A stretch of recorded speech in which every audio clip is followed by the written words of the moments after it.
Praise the lord. September 12వ తేదీ 2024. ఈరోజు దేవుని వాగ్దానము.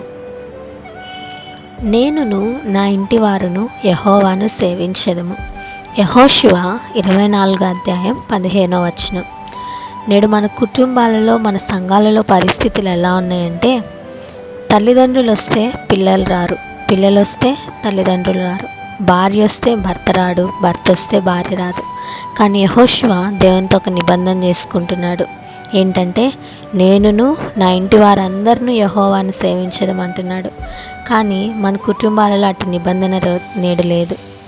కాబట్టి అట్టి నిబంధన మనం కలిగి జీవించిన వారమైతే దేవుడు మనకి ఎన్నో ఆశీర్వాదాలు ఇస్తాడు.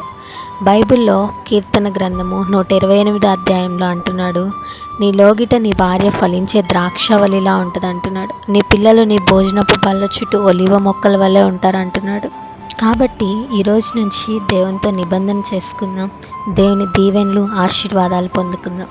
ఈ వాగ్దానం దేవుడు మనందరి జీవితంలో నెరవేర్చునుగాక. ఆమేన్. ఈ వాగ్దానం మీ అందరికీ దీవెనకరంగా, ఆశీర్వాదకరంగా ఉంటే లైక్ చేయండి, షేర్ చేయండి, సబ్స్క్రైబ్ చేసుకోండి. God bless you.